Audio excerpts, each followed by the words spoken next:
ये कहानी सुंदरपुर के एक छोटे से गांव की है, जहां अजय नाम का एक गरीब किसान रहता था।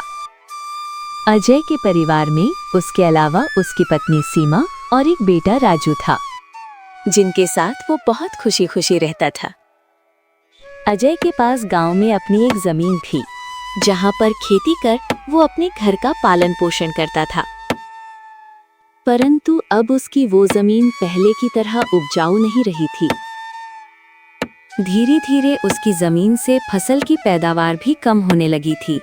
एक दिन इसी चिंता में वो अपनी जमीन के पास बैठा होता है और कमाने का कोई और जरिया सोचने लगता है। दिन प्रतिदिन मेरे इस जमीन से उगने वाली फसल कम होते जा रही है। लगता है मुझे अब कोई दूसरी जमीन लेकर काम करना होगा या तो कोई और जरिया ढूंढना होगा कमाने का। पर अब मैं इस जमीन के भरोसे नहीं रह सकता हूँ। चलो एक बार चल के सीमा से राय लेकर देखता हूँ वह क्या कहती है इस बारे में। अजय तुरंत खेत से अपने घर की तरफ चल पड़ता है। घर पहुंचकर वो सबसे पहले अपनी पत्नी सीमा को आवाज लगाता है। सीमा, जरा यहाँ आना, तो तुमसे एक जरूरी बात करनी है। अजय की आवाज सुनकर सीमा वहां आ जाती है। बोलिए, आपने मुझे बुलाया क्या? हाँ सीमा, मुझे तुमसे एक जरूरी विषय पर बात करनी है और तुम्हारी राय जाननी है। हाँ बोलिए, क्या बात है? सीमा, तुम तो जानती हो हमारी जमीन अब पहले की तरह इतनी उपजाऊ नहीं रही है, और अगर मैं ज्यादा खाद वगैरह डालने की कोशिश करूंगा तो कहीं उसकी मिट्टी और खराब ना हो जाए। इसीलिए सोच रहा हूं कि कुछ समय के लिए उस जमीन पर खेती करना छोड़ दूं। हर साल थोड़ी थोड़ी खाद उसमें डालता रहूंगा।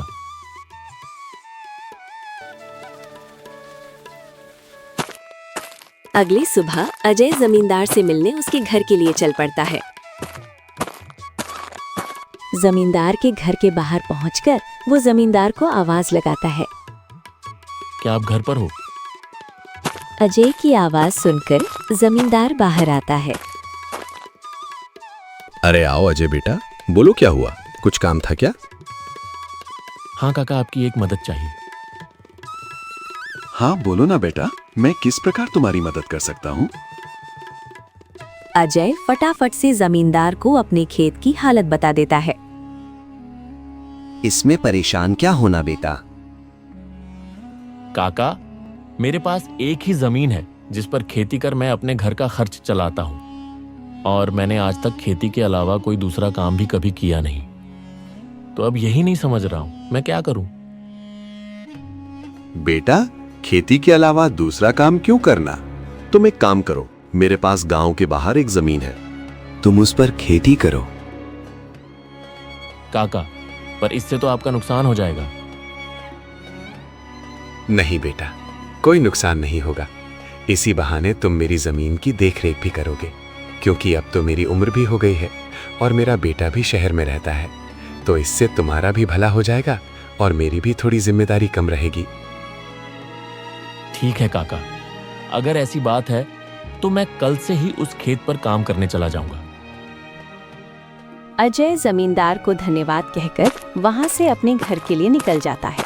अजय अपने घर पहुंचकर सीमा को सारी बात बता देता है। ये तो बहुत अच्छा है, यानी आपकी सारी चिंता ही खत्म हो गई। हाँ सीमा, अब मैं काका के खेत पर बहुत मेहनत करूंगा और कोशिश करूंगा कि एक दिन और खेत खरीद लूं, क्योंकि भविष्य में ऐसी समस्या आए तो उसके लिए हम तैयार रहें।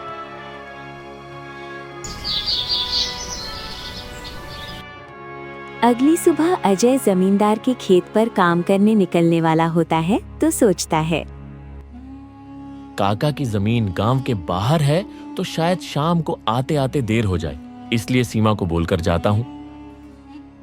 सीमा, जरा यहां आना तो। अजय को बुलाता सुन सीमा वहां आती है। बोलिए जी, आपने बुलाया मुझे? हाँ सीमा, सुनो, काका का खेत गांव के बाहर है तो मुझे शाम को घर लौटने में थोड़ी देर भी हो सकती है। तो अगर मुझे देर हो जाए तो तुम और राजू खाना खाकर सो जाना। ठीक है, पर अपना ध्यान रखना। और हाँ, 1 मिनट रुकना, मैं आपके खाने का डिब्बा लेकर आती हूँ, वो लेकर ही जाना। फिर क्या था, अजय अपना खाने का डिब्बा लेकर गांव के बाहर वाली जमीन पर काम करने। चलते चलते कुछ समय बाद वो गांव के बाहर वाली जमीन पर पहुंच जाता है।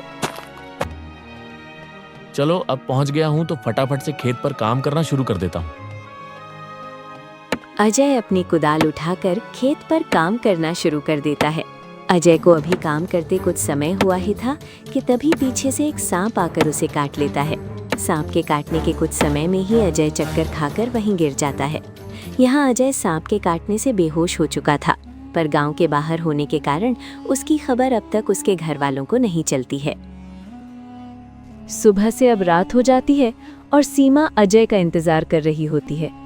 माँ को इतने परेशान देख राजू पूछता है, क्या हुआ माँ, पिताजी अब तक क्यों नहीं आए? बेटा, तुम्हारे पिताजी आज काम करने जमींदार काका के गांव के बाहर वाली जमीन पर गए हैं और उन्होंने मुझे बोला भी था कि उन्हें आते आते देर हो जाएगी, पर अब कुछ ज्यादा ही समय हो गया है। माँ, आप क्यों फिक्र कर रही हैं? पिताजी ने जब बोला था कि उन्हें आने में देर होगी तो कुछ सोच समझ कर कहा होगा। एक काम कीजिए, आप जाकर सो जाइए। राजू की बात सुनकर सीमा अपने कमरे में सोने के लिए चली जाती है।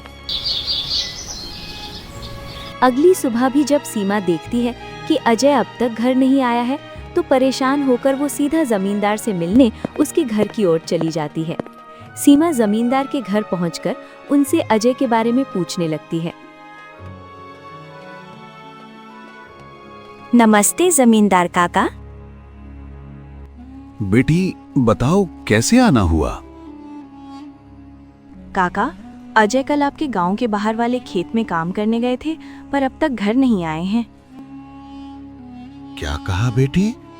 अजय कल गया था और अब तक घर नहीं आया? हाँ काका, उन्होंने मुझे कहा था कि खेत गांव के बाहर है तो आते आते रात हो जाएगी, पर अब तो रात की सुबह हो गई, पर वो अब तक नहीं आए हैं। चिंता मत करो बेटी, मुझे थोड़ा समय दो। मैं अभी किसी को भेजकर पता लगाता हूँ कि अजय कहाँ है। जमींदार तुरंत अपने घर में काम करने वाले घनश्याम को अजय को देखने अपने खेत पर भेजता है। कुछ समय के बाद घनश्याम जमींदार के खेत पर पहुंच जाता है और वहां का दृश्य देखकर वो परेशान हो जाता है। ये क्या? अजय का तो पूरा शरीर नीला पड़ चुका है। मुझे लगता है इसे किसी सांप ने काटा है। मुझे तुरंत जमींदार जी को ये बात बतानी पड़ेगी। घनश्याम वहां से भागते भागते जमींदार के घर के लिए निकल जाता है। घनश्याम जैसे ही जमींदार के घर पहुंचता है, उसके कुछ कहने से पहले ही जमींदार उससे पूछने लगता है। क्या हुआ घनश्याम बेटा, तुम इतना दौड़ते हुए क्यों आए? और क्या तुम्हें अजय मिला? घनश्याम जब जमींदार को सारी बात बता रहा होता है, तभी वहां पास में खड़ी सीमा भी सारी बात सुन लेती है और रोने लगती है। घनश्याम, तुम सबसे पहले वैद्य जी को लेकर वहां पहुंचो। मैं सीमा बेटी को लेकर वहां आता हूं। घनश्याम को वैद्य जी के पास भेजने के बाद जमींदार सीमा को समझाने लगता है। सीमा बेटी, पहले तो तुम रोना बंद करो और जल्दी से मेरे साथ चलो, क्योंकि तुम्हारे रोने से अजय ठीक नहीं होगा। फिर क्या था, जमींदार सीमा को लेकर अजय को देखने उसके खेत की तरफ निकल जाता है और घनश्याम वैद्य जी को लेने दूसरी तरफ निकल जाता है। जमींदार और सीमा जब वहां पहुंचे तो उन्होंने देखा अजय बेहोश हालात में खेत में गिरा था और उसका पूरा शरीर नीला पड़ चुका था। सीमा अजय के पास बैठकर रोने लगती है। तभी वहां वैद्य जी आ जाते हैं। वैद्य जी के आते ही सीमा वहां से हट जाती है और वैद्य जी अजय की हालत का जायजा लेने लगते हैं। क्या हुआ वैद्य जी, अब कैसी है अजय की हालत? देखिए जमींदार जी, मैं आपको झूठ बोलकर अंधेरे में नहीं रखना चाहता हूं, पर अजय की हालत बहुत खराब है। वैसे तो मैंने उसे जहर को काटने वाली औषधि दे दी है, परंतु जहर अजय के अंदर कुछ ज्यादा समय तक रह गया है, जिस कारण वह प्रगाढ़ बेहोशी की हालत में चला गया है। प्रगाढ़ बेहोशी, ये क्या होता है वैद्य जी? प्रगाढ़ बेहोशी की हालत में व्यक्ति जीवित तो होता है, परंतु उसके बदन के हिस्से में हलचल नहीं होती है और यह अब कब होश में आएगा यह भी नहीं कह सकते हैं। वैद्य जी, तो अब हम क्या करें? देखिए जमींदार जी, अभी के लिए मैं कुछ दवाइयां दे रहा हूं, उसे समय समय पर पानी में मिलाकर देना, बाकी तो सब ऊपर वाले के भरोसे हैं। वैद्य अजय की हालत का जायजा लेकर और दवा देकर वहां से चले। फिर कुछ गांव वाले अजय को लाकर उसको उसके घर के बिस्तर पर लेटा देते हैं। देखो सीमा बेटी, तुम बिल्कुल चिंता मत करना। तुम अजय की अच्छे से देखभाल करो, देखना वो बहुत जल्द ठीक हो जाएगा। और तुम्हें अगर किसी भी चीज की कोई भी जरूरत हो तो मुझे जरूर बता देना, और हर महीने मैं तुम्हारे लिए और राजू के लिए कुछ पैसे भेजता रहूंगा। पर तुम हिम्मत मत हारना। आपका बहुत बहुत धन्यवाद काका, आप हम लोगों की बहुत मदद कर रहे हो। जमींदार फिर वहां से सीमा को दिलासा देकर चले जाते हैं। जमींदार के जाने के बाद वहां राजू आ जाता है और अपने पिता की हालत देखकर सीमा से उसका कारण पूछने लगता है। माँ, ये पिताजी को क्या हुआ है? बेटा, तुम्हारे पिताजी को कल खेत में सांप ने काट लिया है, जिस कारण वो बेहोश हो गए हैं। माँ, तो पिताजी होश में कब आएंगे? बेटा, वैद्य जी ने कुछ दवाइयाँ दी हैं और उन्हें समय समय पर पिलाने कहा है। उन्होंने बोला कि उन दवाइयों से वो बहुत जल्द ठीक हो जाएंगे। पर माँ, पिताजी की ऐसी हालत है तो अब हमारे घर का खर्च कैसे चलेगा? बेटा, तुम उसकी चिंता मत करो, मैं हूं ना, मैं सब संभाल लूंगी। नहीं माँ, आप क्या क्या करोगी? आप पिताजी का ध्यान रखोगी, आप घर संभालोगी, घर का खर्च देखोगी। माँ, आप बस पिताजी और घर का ध्यान रखो, मैं आप खेत पर काम करके घर का खर्च चलाऊंगा। राजू की ऐसी बातें सुन सीमा भावुक हो जाती है। नहीं बेटा, तुमको काम करने की कोई जरूरत नहीं है, मैं सब संभाल लूंगी। तुम बस अपनी पढ़ाई का ध्यान रखो। तुम्हारे पिताजी का सपना है कि तुम बहुत बड़े अफसर बनो, और मैं तुम्हें वो बना कर रहूंगी, भले उसके लिए मुझे कितनी भी मेहनत क्यों ना करनी पड़े। फिर सीमा राजू को वहां से पढ़ने भेज देती है। मुझे अब कुछ करना ही होगा, क्योंकि मैं अब अजय का ठीक होने का इंतजार तो नहीं कर सकती हूँ। मुझे अब खुद जाकर खेती करनी होगी, और हो सके तो कोई और काम भी देखना होगा। अगली सुबह सीमा सीधे जमींदार से मिलने पहुंच जाती है। नमस्ते जमींदार काका। नमस्ते बेटी, बताओ कैसे आना हुआ, और अजय की तबीयत अब कैसी है? काका, अजय की तबीयत फिलहाल तो वैसी ही है, और मुझे आपकी एक मदद चाहिए थी, इसीलिए मैं आपसे मिलने चली आई। हाँ बोलो ना बेटी, मैं तुम्हारी किस प्रकार मदद कर सकता हूँ? काका, मैं चाहती हूँ कि जो जमीन आपने अजय को दी थी काम करने के लिए, आप मुझे उस पर काम करने की इजाजत दे दे, ताकि मैं उस पर काम करके अपने घर का खर्च और राजू की पढ़ाई करा सकूं। बेटी, पर तुम्हें वहाँ काम करने की कोई जरूरत नहीं है। मैं हूं ना, मैं तुम्हारे घर के लिए जो भी खर्च लगेगा हर महीने भेज दिया करूंगा। नहीं काका, आपने अब तक हमारी बहुत मदद की है। अब आप बस मुझे आपके खेत में काम करने की इजाजत दे दीजिए। मैं अब खुद काम करके अपना घर चलाऊंगी, अफसर बनाऊंगी। जमींदार सीमा को बहुत समझाने की कोशिश करता है, पर सीमा जमींदार की बात मानने तैयार नहीं थी। आखिर में सीमा की बातें सुनने के बाद जमींदार सोचने लगता है। मुझे लगता है सीमा मेरी बात नहीं मानेगी, पर अगर वो काम करने इतनी दूर जाएगी तो वो अजय का ध्यान नहीं रख पाएगी। एक काम करता हूँ, मैं सीमा को मेरी गांव के अंदर वाली जमीन पर काम करने के लिए कह देता हूँ, ताकि वो खेतों पर काम भी कर सके और अपने घर का ध्यान भी रख सके। ठीक है सीमा बेटी, मैं तुम्हें अपने खेत पर काम करने की इजाजत तो दे सकता हूँ, पर तुम्हें मेरी एक बात माननी होगी। हाँ काका, बोलिए ना। बेटी, तुम्हें मेरे गांव के बाहर वाले खेत पर काम करने की कोई जरूरत नहीं है। मेरे पास तुम्हारे घर के नजदीक भी एक खेत है, तुम वहां काम कर सकती हो, ताकि तुम अपने घर का और अजय का दोनों का ख्याल रख पाओगी। काका, ये तो और भी अच्छा रहेगा, इससे तो मेरी बहुत मदद हो जाएगी। बेटी, पर एक छोटी सी समस्या है। वो खेत बाहर वाले खेत से थोड़ा छोटा है। तो कोई बात नहीं है काका, वो खेत मेरे घर से नजदीक है, वही बहुत बड़ी बात है। मैं खेत में काम करने के साथ साथ दूसरे के घर का काम भी करना शुरू कर दूंगी, ताकि उन पैसों से मैं राजू की पढ़ाई का खर्च निकाल सकूं। बेटी, तुम्हें इतना काम करने की क्या जरूरत है? काका, मुझे काम करना ही होगा। अजय का सपना था कि राजू पढ़ लिख कर बड़ा आदमी बने। अगर मैं मेहनत नहीं करूंगी तो उसका सपना अधूरा रह जाएगा। राजू की पढ़ाई के लिए और घर चलाने के लिए मुझे हर हाल में ये जिम्मेदारी उठानी पड़ेगी। जमींदार सीमा के संकल्प और साहस से भावुक हो जाते हैं। ठीक है बेटी, तुम्हारी मेहनत देखकर मुझे पूरा भरोसा है कि तुम जरूर सफल होगी। मैं तुम्हारी हर संभव मदद करूं।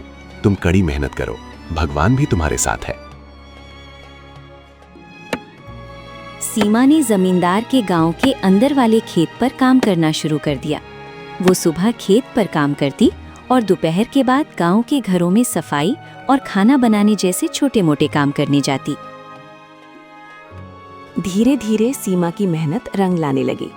खेत में अच्छी फसल हुई, जिससे उसका घर चलने लगा, और जो पैसे वो दूसरों के घरों में काम करके कमाती थी वो। बेटा, मैं चाहती हूँ कि तुम मन लगाकर पढ़ाई करो। तुम्हारे पिताजी का सपना है कि तुम अफसर बनो। मैं तुम्हारे लिए हर मुश्किल को पार कर लूंगी। माँ, मैं कड़ी मेहनत करूंगा। एक दिन मैं पिताजी का सपना पूरा करके दिखाऊंगा। सीमा की मेहनत और त्याग से गांव के लोग भी प्रेरणा लेने लगे। उन्होंने देखा कि कैसे एक माँ अपने परिवार के लिए हर कठिनाई का सामना कर रही है। इसी बीच अजय की हालत धीरे धीरे सुधरने लगी। वैद्य जी की दवाओं और सीमा की देखभाल ने जहर का असर कम कर दिया। एक दिन अचानक अजय को होश आ गया। अजय को होश में आते देख सीमा बहुत खुश हो गई।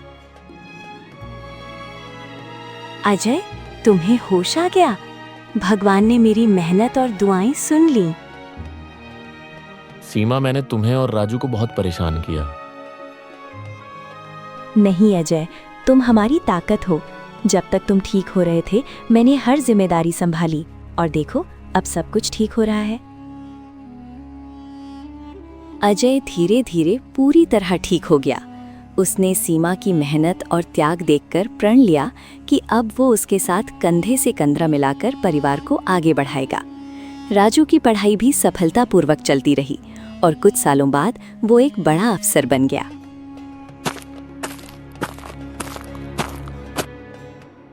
माँ, पिताजी, मैं आज जो कुछ भी हूँ वो आपकी मेहनत और त्याग के कारण हूँ। नहीं बेटा, यह सब तुम्हारी माँ का बलिदान है। उसने हमारे परिवार को बचाने के लिए हर मुश्किल का सामना किया। सीमा का त्याग और अजय का साथ, दोनों ने मिलकर एक नई मिसाल कायम की। गांव वाले अब भी उनकी इस कहानी को आने वाली पीढ़ियों को प्रेरणा के रूप में सुनाते हैं। इस तरह माँ का त्याग की ये कहानी हमें सिखाती है कि एक माँ का समर्पण किसी भी चुनौती को पार कर सकता है और परिवार को जोड़ कर रखता है। दोस्तों, तो इस तरह की और शानदार और मज़ेदार कहानियाँ देखने के लिए हमारे इस चैनल को जल्द से जल्द सब्सक्राइब कर लें।